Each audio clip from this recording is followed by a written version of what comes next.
it was definitely tough. Like I felt very, very left behind in many, many ways when I got out. Definitely education wise. Like I got out at around the age of 12 or 13 and I didn't know how to tie my shoes. I didn't know my times tables. I didn't know how to do long division. Like pretty basic stuff. I didn't know how to copy and paste on a computer.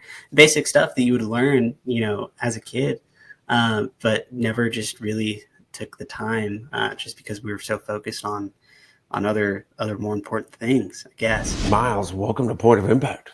Thank you for having me. Well, like we were talking just before recording. I caught your story on the Vinny Rock show, and it was just a really inspiring story. What you had to face while you were a kid, and what you're doing today is pretty incredible. And while I wouldn't wish that on anybody, I think going through hardship definitely tempers the soul. And so one of the questions that was before we get into like the more important stuff, uh, one of the things I wanted to ask you was how did you how did how did you feel, or how did you treat the COVID lockdown time, and what were your observations of others when they were talking about isolation and loneliness, being locked down, when having experienced what you did when you were a kid? Yeah, absolutely. So COVID was a very, very interesting time. And I mean, I'm sure we'll get into all that, but like when I was going through all the medical issues as a kid, obviously I was in isolation for a very, very long time. And then I had gotten out in, I'd say, I think it was around 2013, 2014. I kind of started going back to school, and then COVID hit in 2020, obviously.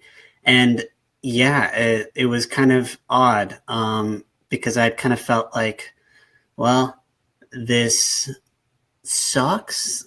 Like, I don't like, no one wants to be in isolation. No one wants a global pandemic. But for me, it's like, well, I don't know. I had almost been sort of used to it in a sense, and it still sucked. Like I couldn't go to school, obviously, couldn't hang out with friends. That was the case for everybody. But my sort of mindset on it was, well, at least like I'm home, in my house with my family, and not like hauled up in a hospital somewhere. And then on top of that, I really felt like, maybe I can try and shift my mindset from, okay, this is just an isolation period to this is like a bunch of free time to get really good at something or to continue doing certain hobbies, so like working out or drawing and painting is something that I'm really into. During COVID, like I think I learned guitar. And so it really turned into, as bumming as it was to not be able to hang out with people, it did really turn into like this super productive time for me personally, where I just like kept pursuing my talents, and eventually it was over with. And I'd sneak out every now and then and hang out with friends, but I will say a lot of people that I observed during COVID, during that sort of initial few month lockdown, I think were like super, super just down and depressed, and I think that maybe they had never had that sort of free time to consider what a side hobby might be or what it is that they would do with their free time. And so when you just have that like truck that all of a sudden hits like this, okay, you're in isolation, you have like 12 hours a day. What are you going to do with that? Not many people, I guess, really have the time to consider what they would do if they had all the time in the world. So I think they found themselves in watching TV or listening to music or just kind of scrolling social media. Um, and that was my observation of like some of my friends, at least. Obviously, I can't speak for everybody, but That's it's interesting, perspective. We do keep ourselves very busy all the time, and it just day after day it just keeps ticking off. But then when you're forced to slow down, pause, be quiet, not interact with others, some people kind of went into freak out mode. They didn't want Yeah. to spend all that time alone by them with themselves. I in 2013, I joined an all wounded veteran team, climbed a mountain in the Peruvian Andes, and we got started. We stepped out at like 3 or 4 in the morning, and I remember people saying, "Oh man, I can't even see where I'm stepping." I'm like, welcome to my world. Uh, and then COVID hit, and I'd I'd spent a year blind and totally deaf, and that's like, what was that, the uh, adventure, was it the Adventure of Zelda? You know, where Link, the whole screen is black until you walk through the squares and light up there. That was kind of like my world, where everything was black and silence, and my whole world stopped at my fingertips until I found something. Anyways, everybody was complaining that they couldn't uh, go to their favorite restaurant, or Right. and I'm just, I could definitely be worse. Yeah, I think that's an interesting perspective. Is things can always be worse for sure. I mean, I don't know. There's this phrase that I like that says the worst thing that you've been through is the worst thing that you've been through, right? So whether that's, being injured in the military or going through cancer treatment or just experiencing a flat tire on the side of the highway, like the worst thing that you've been through is the worst thing that you've been through. So I think a lot of people maybe didn't realize how much of an impact that the isolation was going to have on their mental and physical health. Well, your dad was a command sergeant major. Thank him for me for his service. I will, absolutely. But you didn't serve, and part of that reason was your medical history. Why don't we backtrack a little bit, and we'll tell the audience a little bit about uh, how you learned, to deal with isolation, deal with health issues and challenge. Let's start back with why you're here. Yeah, absolutely. So I was born with a rare immunodeficiency called Scid. You can basically think of that as being born without an immune system. So I had no way to defend myself against any sort of virus or illness as a kid. And so I was left in isolation pretty much immediately after being born. At around 6 months of age, I received a bone marrow transplant, of which my dad was the donor. And a bone marrow transplant is essentially just like it would help to keep my antibodies up, so it would possibly give me like a working immune system. Um, so I received my first one at 6 months. That ended up failing. 6 months later, we did a second one.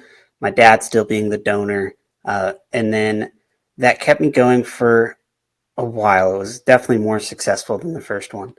Um, and then at the age of 3, I developed lymphoma that was directly correlated with the immunodeficiency. So I'd gotten cancer in my stomach. So the doctors went in, removed the tumor. And then after that, I was doing okay. Like my immuno numbers held steady. And I would say probably about from the age of 3 to 9, I was doing pretty good.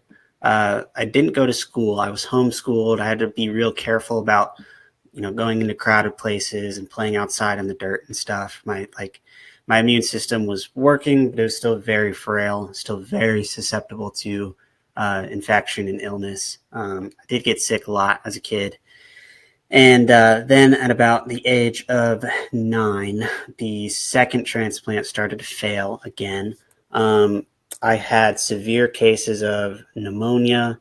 My joints, my knees, my ankles, my wrists would swell up. They'd hurt. It's like really bad arthritis. So I couldn't breathe. Like I just felt like it was just like so much pain. And so the doctors were finally like, okay, we're going to have to put you through a third transplant, but we're going to want to do this one a little differently. And so I got moved over to Cincinnati Children's Hospital under the care of a great immunologist there. I think at the time they were like number 1 or number 2 in the world for pediatric cancer treatment. And like number 3 or number 2 for immunodeficiency treatment. So it was great hands to be in. And yeah, this third transplant was a lot different in that they wanted to do chemotherapy beforehand to sort of prep my body and wipe out any like remaining immune system that I had, and then bring a whole new one in so that I wouldn't reject the new one, if that makes any sense. Hmm.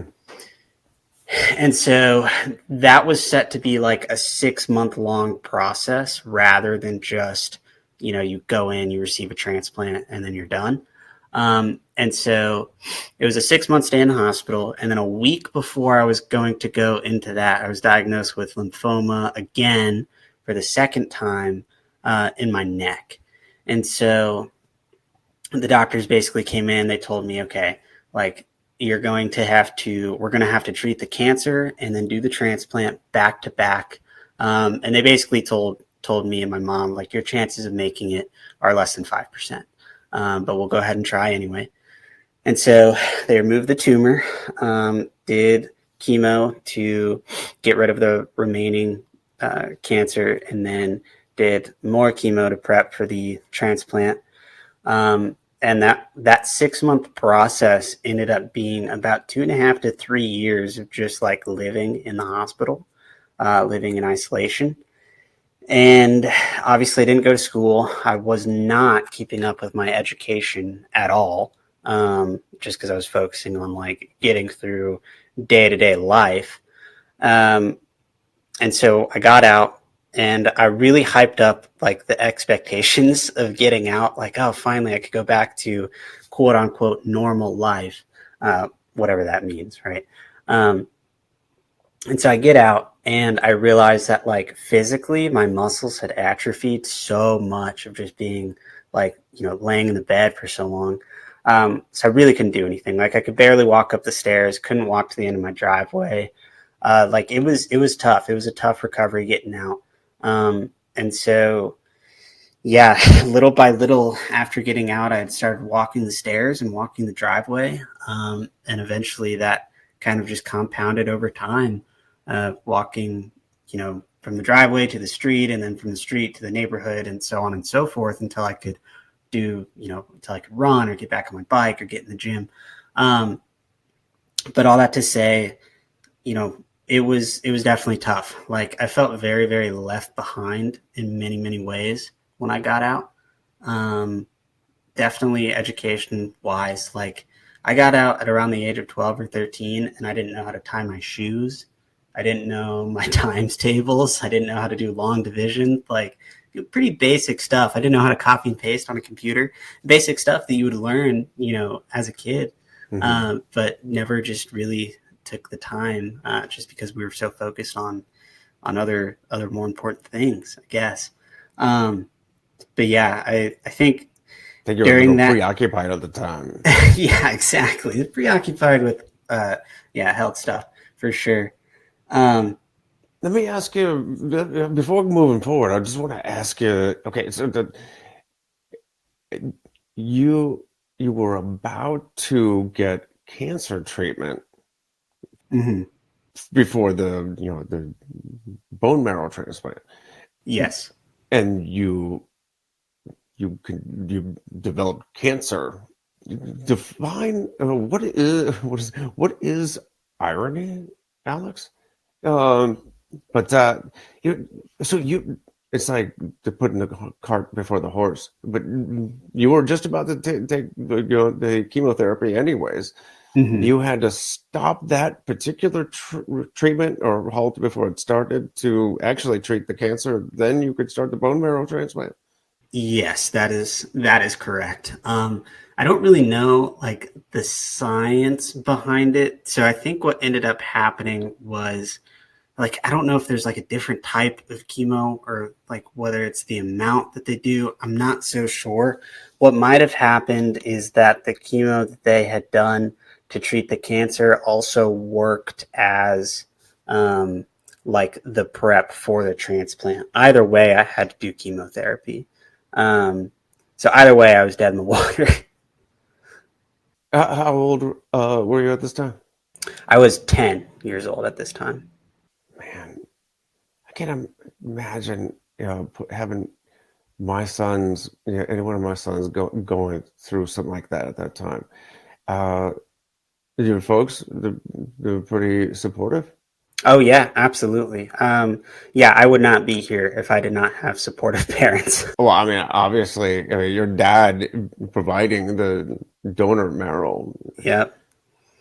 Yeah, So, this was like this childhood. This wasn't something like the boy in the bubble type of thing. I mean, it is. Well, it is absolutely a boy in the bubble case. So that movie, if you've ever seen it with John Travolta, or I guess there's a movie, but there's also like the real case with David Vedder, if you've heard that name before. mhm. He was like, I think one of the, I don't know if it was the first or what, but he was like one of the most famous cases of documented Scid, and they didn't know how to treat it at the time, so that he pretty much like lived his entire life in isolation as to not get sick, right? Um, So that Doctors had was the developed same thing. He it was was the diagnosed. same. It was the same illness. He might have had a different like strain. I don't know if strain is the right word, but like a different type, because there's so many different types of like so mine is like a ZAP70 immunodeficiency. There's also like CVID. Like there's so many. So I don't necessarily remember what type his was. Um, but yeah, all primary immunodeficiencies basically are like some sort of genetic defect that affect your immune system. As to how they do that, I guess is different. And you said you had to be careful about going out and getting playing in the dirt. And you're a- this is you're a boy. I mean, you're Yeah, a, my boys. They can't not be dirty, right. right? So must have been just a challenging uh, childhood. What was it like growing up like that? Yeah, it was tough. It was really hard. I think I dealt with a lot of depression and anxiety, certainly. Um, but man, I think one of the big things that was super important to me during that time uh, was like my Christian faith. My mom raised me Christian. She's a very strong believer. And so, even though I was sick, like reading scripture and reading the Bible and praying, like at the time, I probably didn't feel how impactful that was. But looking back, I definitely can see that there was a certain amount of like internal peace that I think Hmm. that God had given me through that time. Um, and so that was very important. That continues to be a very important aspect of my life today. The second thing was community. Was having friends around. Like sometimes my friends would come and visit me in the hospital, which was really nice. They'd have to wear the masks and gowns and gloves and all that, but it was still fun. It was great to have them. Um, but another big thing was that, you know, I had met this guy, this researcher at the hospital at Cincinnati Children's. His name was David. He had just started working there recently, and he was an artist. And he basically started coming in on his lunch hour and just volunteering his time with me and teaching me how to draw and paint. And so that really got me through. And he did that for pretty much the entirety of treatment, 2.5 years straight. Definitely wasn't every day, but it was like a good 3 to 4 times a week. He'd come in, we'd learn how to, draw, paint, whatever it is that I wanted to do that day. And there was no expectation of like payment or, got to do something for me. Like it was completely voluntary. And so, yeah, I think in that moment, I really felt the love and support of other people. And so, even being in a lot of physical pain and having the mental and emotional toll of like not being able to have a typical childhood, I did get something what I think is much sweeter, which is just like really close bonds with some people, and out of that, a really good love for art and creativity, which is what I do today. That's great. My mom side of the family is a very creative family. In Yeah. fact, Uh, it was kitchen therapy that helped me through my time of isolation. Of Hmm. course, I cooked a whole lot of chocolate and fudge, Yeah.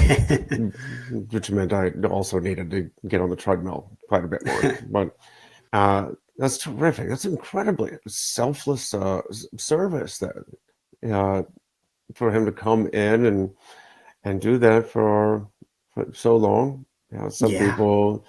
some people they volunteer on like Thanksgiving or Right. the holidays at a soup kitchen or something. But for someone to dedicate that amount of time in their life to give somebody, that outlet. Yeah.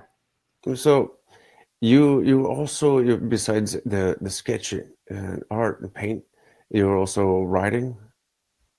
I do. Yeah. I recently got into writing.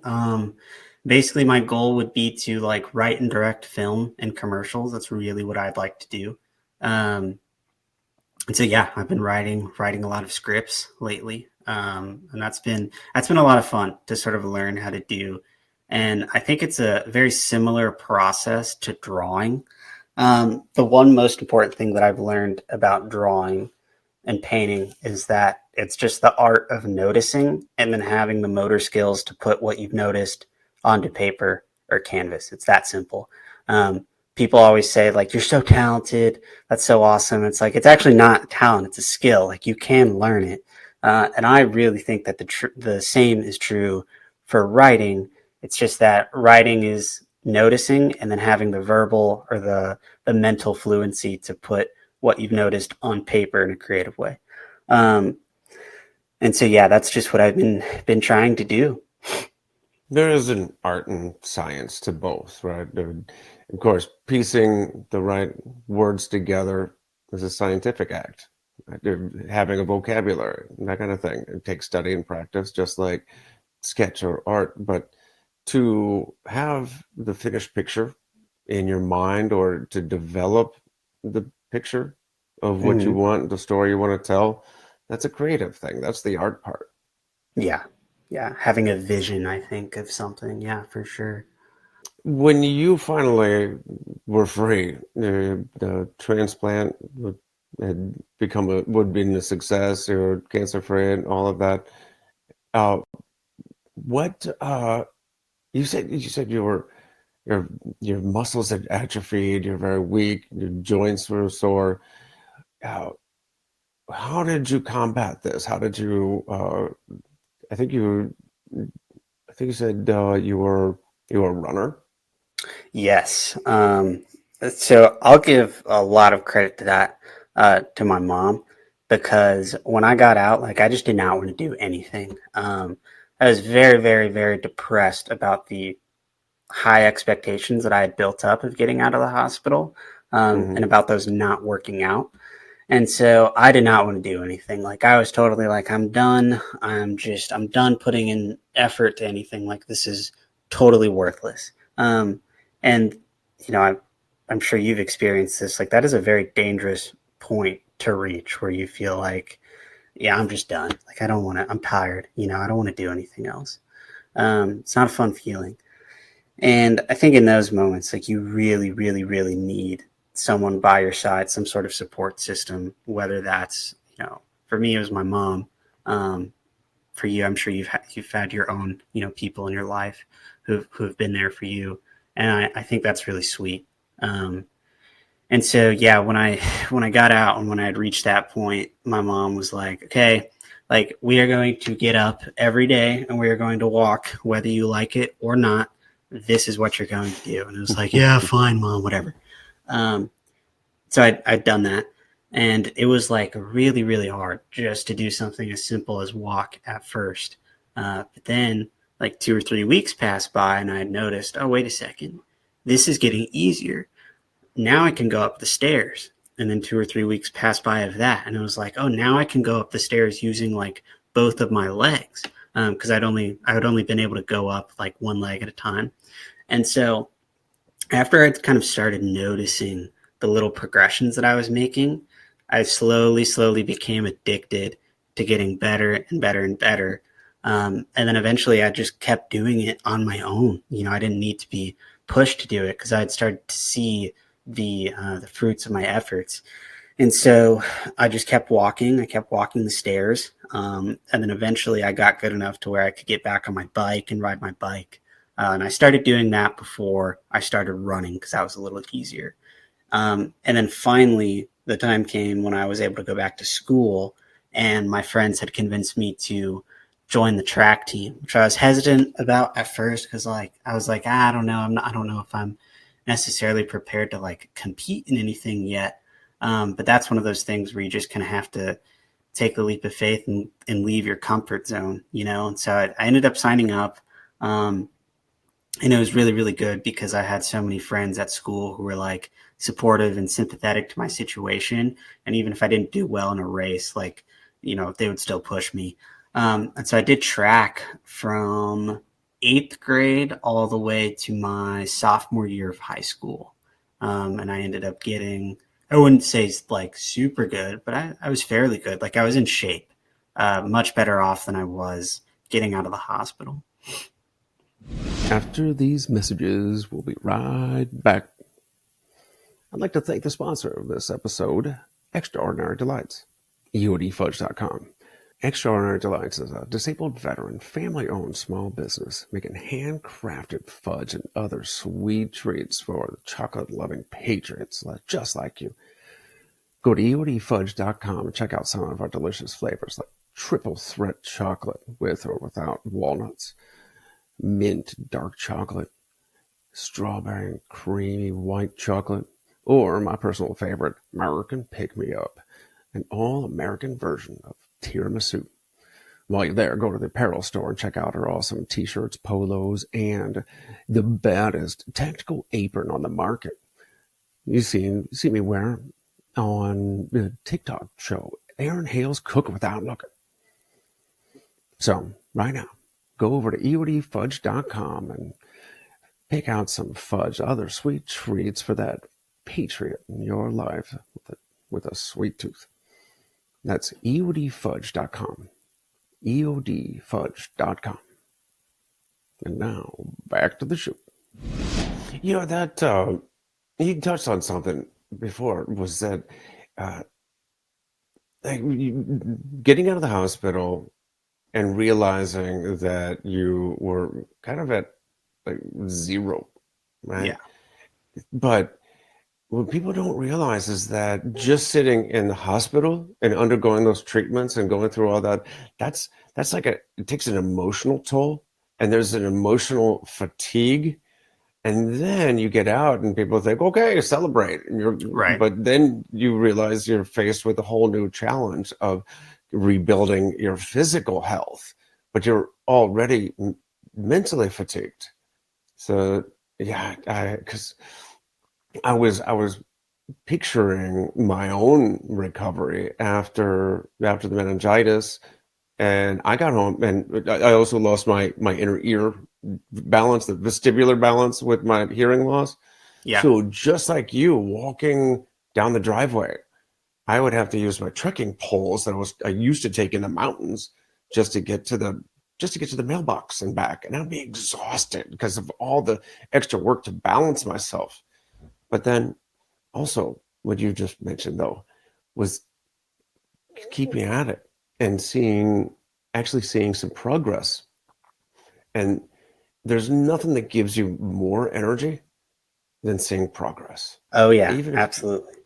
Even little wins, right? And I call it Newton's first law of kicking ass.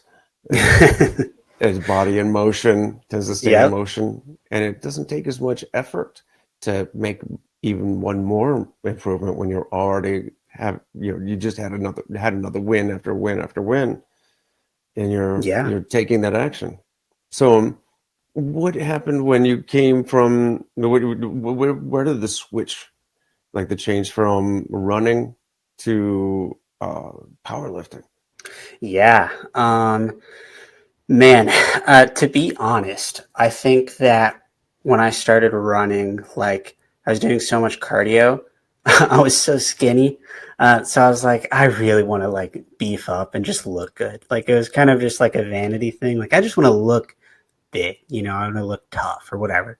Um, and so my friend on the track team who had done shot put, he was a Hmm. real big dude. You got to be big if you want to do shot put. Um, he was like, "Yeah, man, just come to the gym with me." Total meathead, like awesome guy, but just a very big meathead. Uh, he was like, "Yeah, bro, come to the gym with me. Like, I'll get you in there. I'll help train you and whatnot." So I started going to the gym with him, and that was super fun, and that kind of sparked my interest. And Hmm. then when I was visiting my dad one summer, he was friends with this Army Ranger who also happened to coach my brother in baseball, and when this guy had gotten out of the army, he started competing in professional bodybuilding. And so just like an absolute like monster of a guy, like 6 foot, probably like 220 pounds of just pure muscle, like just crazy. And my dad asked him like, "Hey, can you take my other son to the gym? Like he's just gotten into weightlifting and working out." And the guy was like, "Yeah, of course." Super intense guy. I mean, you're familiar with the military. Like, it's all or nothing. Um, and so this guy shows up at my house the next day at 5:30 in the morning. And I'm in high school. Like, I'm 14 years old. Like, no 14-year-old wants to get up at 5:30 in the morning to go work out. So I get up, we go, and we're at the gym for 3.5 hours. And he takes me through every single weightlifting exercise that he knows. And then we do an hour push class, which is just cardio. And I was absolutely just dead and destroyed. and then he was like, "Okay, I'll pick you up tomorrow at 5:30 again, and we'll do the same thing tomorrow, just to make sure that you got it all down." And I was like, "Dude, I don't know if I could do that," but ended up going again. And then after that, it really sparked my interest because I just felt like this is a completely new way of exercising and pushing myself that uh, track never would have offered. So after that, I really got into the weightlifting thing.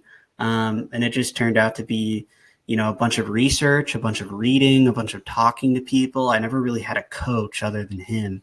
Um, and yeah, I mean, throughout the years, I just, like we were talking about earlier, I just stayed consistent, and that consistency compounded over time. And then in 2023, I started competing in powerlifting, and it was so much fun. I made the nationals qualifications on my first ever competition, which was really cool. And so I've just been competing since then, and I didn't end up going to the nationals competition because it was like $3,000 and I couldn't afford it. But I would like to go. I'd like to qualify again and go at some point.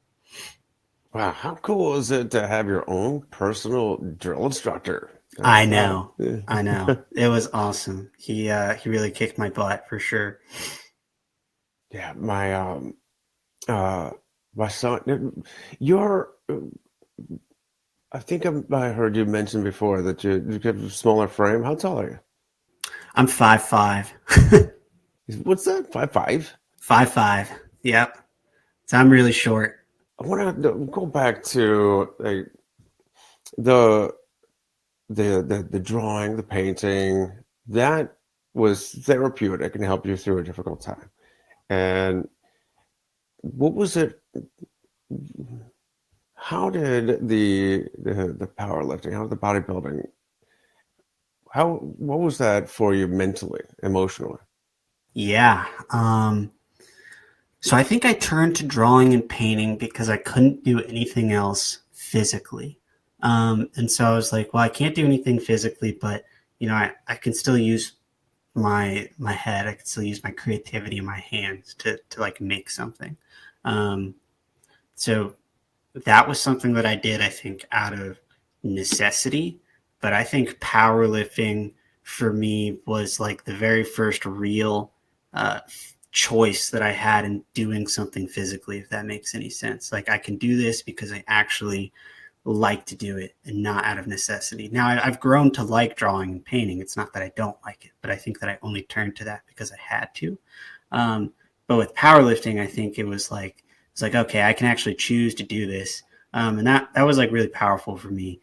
And so I still draw and paint to this day. I try and do it every day, but powerlifting, I think, it's just such a good emotional and mental outlet that is just irreplaceable. I mean, getting out there and exercising, like it's one of the most important things you could do for your mental and emotional health. Like it's so important. It expends so much of that stress and anxiety and depression that that you'd carry from work or your day or whatever it is that is going on in your life.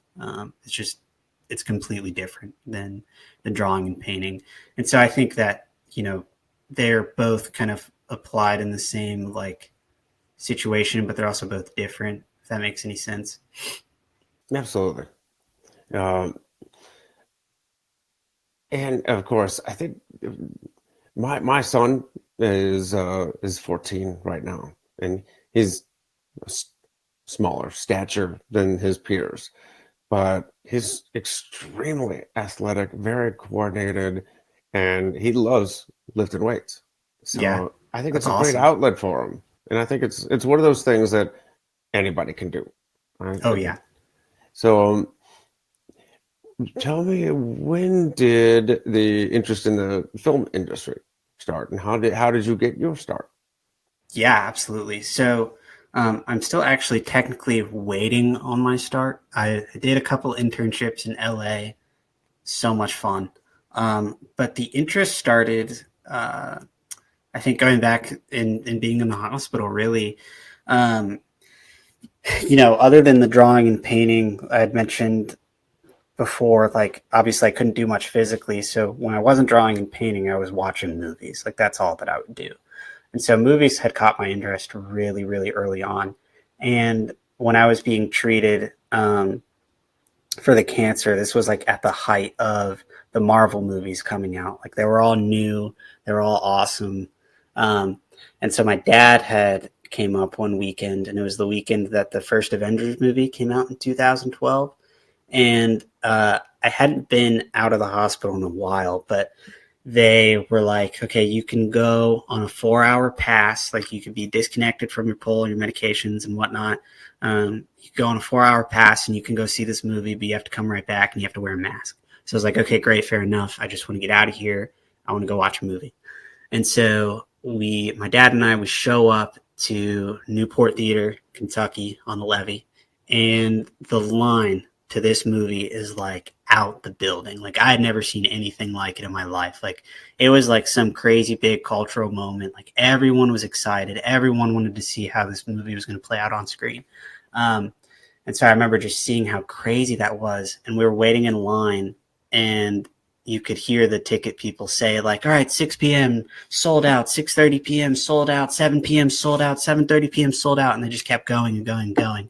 And I'm like, oh my gosh, we're never going to make it. Like 2 hours are already up. I got 2 hours to go. We need to be back soon. And so anyway, we get up finally to the ticket counter after like an hour and a half of waiting or something crazy.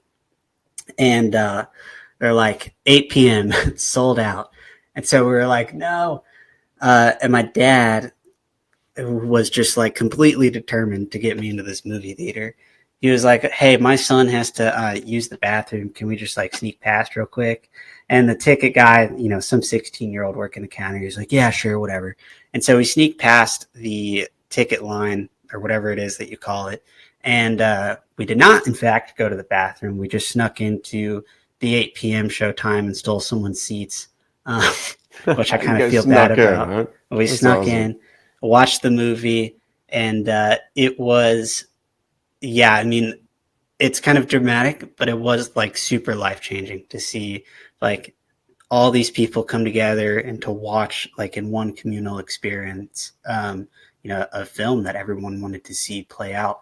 And so since then, I'd been like, man, if I could just like tell a story that cool and create a communal experience for everyone, that'd be awesome. So I've just been interested in that ever since then. And then you mentioned internship in LA.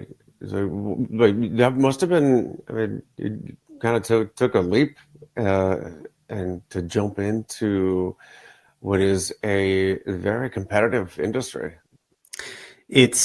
It's definitely competitive. And I'm definitely not, I wouldn't say in the industry yet.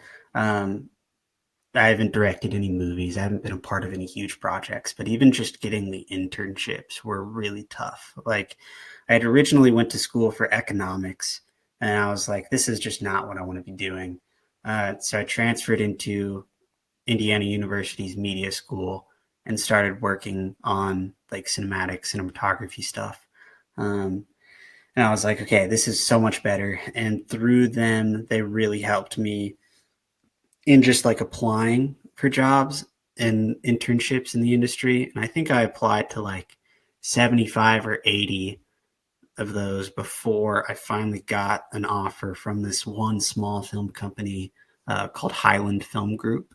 And it was a really cool job. It was a development job. And so basically, my job was to read all the incoming scripts that this company had and then like essentially grade them like on are these good? Would this be a box office hit? If this isn't good, explain why and write coverage on them. And so I just wrote a bunch of coverage all day. And then if something was good, I'd pass it along to my boss, and they would have a discussion about it. Um, and so it was a really cool job, and it really taught me a lot about writing, especially a lot about what not to do because a lot of the scripts were really bad. um, so I got that, and then after that, I got an offer from a film festival to go and work the festival, and that was so much fun. It was awesome. Just seeing everyone like super passionate and creative about what it is that they're doing in the industry. So since then, and since graduating this past December, I've been trying to get back out there and find something, but it is quite competitive. Are you training? Are you taking like acting classes or writing classes, or how are you making yourself more competitive in this already competitive? Uh, Yeah, absolutely. So I don't do acting or writing classes. I do a lot of reading and I do a lot of writing on my own. My philosophy on that is kind of just the most valuable lessons that you learn are probably the ones that you teach yourself. Um, I don't necessarily know that other than a few pointers, can you teach how to write a story or how to like beyond the technical things like grammar and vocabulary and stuff like that. Like, I don't think that you can necessarily teach, here's how you lay out a story. Here's how you like pick the characters that you want to tell. And here's like an idea for you to get started. That all has to come from inside. Um, like we were talking about earlier, like that's like the creative vision part that if you are a creative person, that is something that only you can come up with. Um, and so I've just been trying to develop that strength and that creativity as much as possible through reading and writing on my own. Uh, but since then, I've also been directing short form commercials for just local businesses to build up a portfolio. Like, here is what I can do. I did this for this business. This commercial captures this business's message in this way. Like, this is how we shot it. Here's all the equipment we used, that sort of thing. So I've been doing that. I've made a couple of short films that were a lot of fun, just low budget stuff, a couple $100 here and there. But, it's all good learning opportunity. I mean, it's no different than learning how to draw or even how to exercise, right? You start with the simple stuff. You get the basics down, and then from there, you just build in the more complicated stuff, and you start to develop your own style. are you still competing in the powerlifting, or is that still just is that more of a hobby? Uh, It's definitely more of a hobby. I want to compete again this year at some point, but I'm just like honestly right now, post graduation, I'm just trying to find a job. So that is taking priority over competing. I'm definitely still training and staying in shape. Um, but competing, there's a certain amount of time that goes into that and money that I do not have at the moment, but I would like to. Ultimately, what's the vision? What's your goal? Do you want to become an actor, a director, writer? Writer director. A writer director. Definitely not an actor. I do not want to be an actor. I'm actually very uncomfortable in front of cameras. Um, so I would not want to act, but I think writing and directing would be the dream. I think like the goal for me would be for everyone to know my work and my name, but not my face, if that makes sense. Um, so What do you think you can? What do you think is unique about your experience that you think you'll be bringing to the writing and the directing? yeah, absolutely.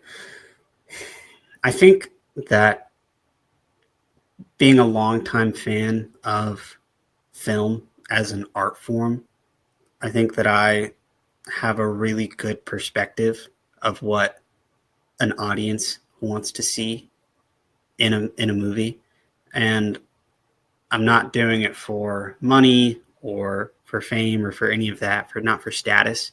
I'm doing it for the actual art of the thing, and I think that if not just me, but if you're, in general, if someone is a creative, if you're doing that for the sole purpose of just doing it for the art, then I think that inevitably whatever project you set out to do, it's going to be successful because there's passion that's put into that. And so for me personally, I just think that I bring a certain amount of passion into these projects that maybe not a lot of people have because they're focused on the money and the status and the box office. That's my personal opinion. On top of that, I really have developed an understanding of like character and what makes a good character driven story. And so a lot of movies that I tend to watch, they unfold.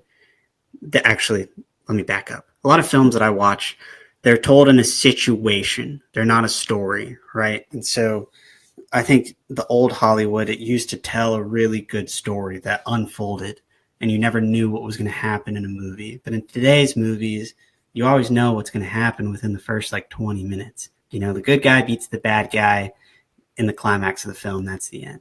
And you never really get too much character development. But for me, I want to tell a story that constantly unfolds, that keeps the audience on the edge of their seats, that goes really deep into the character and his or her psyche and who that person is and how they develop throughout the film. Um, so I think that is a unique perspective that I bring into the industry. You've been through a lot of very strong emotional periods throughout your childhood and young adulthood, and when it comes to acting, method actors, they really immerse themselves in these characters and try to feel those same emotions. However, there's two sides of that coin where it's kind of obvious that some actors and actresses kind of lose themselves, lose a sense of who they are authentically because they're always pretending. But I think you've even mentioned that just the opposite was true for you, that being able to get in touch with these emotions, it helped by pretending or by writing others' emotions, that it helped you deal with your own. Yeah, absolutely.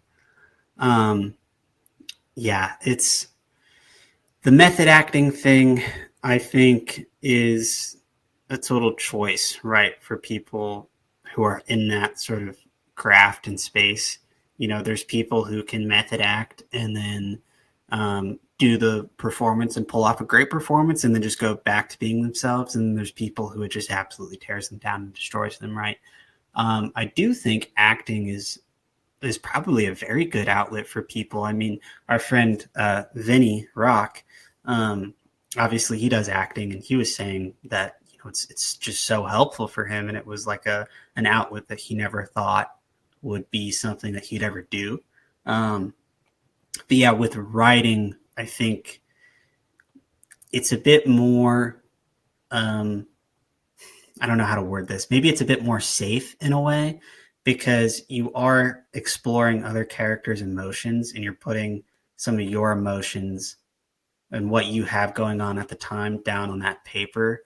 But perhaps it's just not as noticed as acting is, if that makes any sense. Not as physical in a way, because you're writing it on the paper and you're not necessarily playing that out physically. Maybe there's something about that. I don't know. Um, but yeah, I mean, I'd say if anyone is listening who's a writer or a screenwriter in any way, like I definitely would advocate that you put some of your rawest emotions into whatever material it is that you're creating, right? Whatever you're going through at that time has to make its way into the story. I think that there's a certain level of honesty and passion that comes from that just that you don't get. Like a story will feel more authentic if you do it that way, if you pour some of yourself into it rather than just here's the typical 3-act structure. We know that this is going to make us some money. You know what I'm saying? And, when it comes to the writing, beyond the acting, writing, you've only got so many characters, words, so much space on the paper to be able to convey not just the story, but those emotions and to bring the audience with you. And ultimately, that's what you got to do. But it's, again, like that art and science of combining the right words to be able to transport that audience through this character. So that's got to be a particular challenge, and I would imagine kind of an adventure in itself. Yeah, absolutely. I mean, in the short scripts that I've written myself, I mean, you'll go through 9 to 11 drafts maybe before you get something that you're really comfortable with. And I know a lot of people who have said the same thing. It's like, yeah, if you're really dedicated to it, you want to make sure that you're putting something out there that is true to yourself, but is also entertaining to your ideal reader or your ideal watcher. Um, and make sure that you are keeping them in mind and catering to them and to what they want. Because honestly, without any sort of audience at all, like there is no movie, there is no book, there's no reading, there's no writing if you don't have anyone to read it. There's no movies if you don't have anyone to watch it. So you constantly want to be catering to the audience, but you want to do that in an honest way. It's kind of like leadership. First, you got to get the people's attention, and then you say, "Come with me." Yep. But what are you most excited about now? Ooh, what am I most excited about? Man, well, I'm excited to be out of school finally. That's like really nice. um, I think I'm just excited for the future. I think that as challenging as life can be, there are so many great things out there to go and do and explore. You talked about hiking in the Peruvian mountains. Obviously, we're talking about film. We've talked about writing. We've talked about competing in powerlifting. Like, there's just so much to do and so much to take advantage of. And so the potential to take advantage of those things is what really, really excites me. Well, I wish you all the best. I hope uh, your health stays healthy, and I think you're doing just about everything you can to maintain that fitness. I think that's a great place to transition into the final segment, the countdown to impact. And we'll start landing the plane here. But the countdown to impact is 3, 2, 1. 3 books, 2 quotes, and 1 person that have all made an impact in your life. Okay. 3 books, 2 quotes, and 1 person. That's right. Okay. You didn't know there was going to be a quiz, did you? No, I did not, but that's okay. I'm up for it. All right. 3 books. Definitely the Bible. I'll count that one as one. Um, there's this great book called On Writing by Stephen King. That's 2. It's a memoir of his time writing his novels. Really, there's some valuable information in there. And then 3, I would say The Screwtape Letters by C.S. Lewis. It's his best theological book, in my opinion. Great book. It's told from the perspective of a demon, and like there are all these like situations presented within the book that's told from the perspective of like evil, and it just really goes hand in hand to some of the things that you see playing out in society today. It's a very interesting thought experiment. So I'd recommend that to anybody. So those are 3 big books. 2 quotes. Let me think about that. I always botch quotes anyway, so maybe a rule of thumb or lesson learned, something along those lines. Okay. I have a quote here. So I'm a huge comic book fan. I really like superheroes, comic books, that sort of thing. There's a quote here by Daredevil that I really like. He says, God's plan is like a beautiful tapestry, and the tragedy of being human is that we only get to see it from the back with all the ragged threads and the muddy colors. And we only get a hint at the true beauty that would be revealed if we could see the whole pattern on the other side as God does. So that's one quote that I try and remember. And then the other quote that I have is actually a piece of scripture from Romans. It's Romans 5:3-5. It just says patience produces character, and character... Actually, wait, that's not the right one. Sorry. Here it is. Awesome. Both great ones. Glorify in our sufferings because we know that suffering produces perseverance. Perseverance produces character, and character produces hope. And hope does not put us to shame because God's love has been poured out into our hearts through the Holy Spirit who has been given to us. So those would be my 2 quotes. Love it. And one person. One person, definitely my mom. I think my mom has been, my mom or dad, my parents. I'll count those as one person if that's okay. It's okay to admit we're all mama's boys inside. Well, Myles, I really appreciate this. And I love the conversation today. I really appreciate you sharing your story. It's definitely an inspiration. And I hope you keep fighting. And I wish you all the most success in the future. Thank you. Where? I wish the same to you. Thank you. Where can others find out more about you, follow you, connect, any of that? Yeah, absolutely. So I have Instagram. It's just Myles, MYLES _Temple 02.